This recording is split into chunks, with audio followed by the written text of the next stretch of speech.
السلام عليكم. تعالوا نعمل مع بعض احلى تتبيله للفراخ المشويه على الفحم.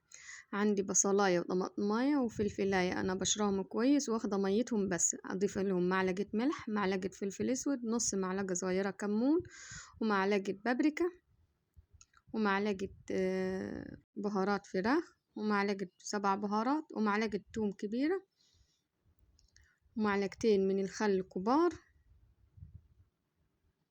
هضيف كل التتبيله دي، وهنا معلقه صغيره من الباربيكيو، ومعلقة عسل كبيرة، عسل أبيض. هخلط كل المكونات مع بعض. وعندي فرخة، المكونات اللي أنا قلتها أو التتبيلة دي مكونات فرخة واحدة، ممكن تضاعف الكمية لو عندك كذا فرخة يعني.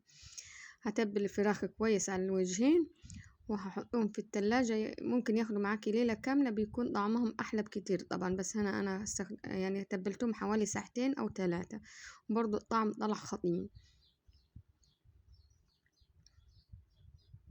هغطيهم بالاسترتش واحطهم في التلاجة من ساعتين ل3، ولو بات ليلة كاملة هيبقى احلى بكتير.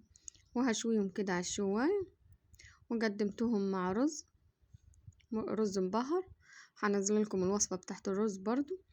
لو عجبكم الفيديو ما تنسوش اللايك والمتابعة. اسيبكم في رعاية الله.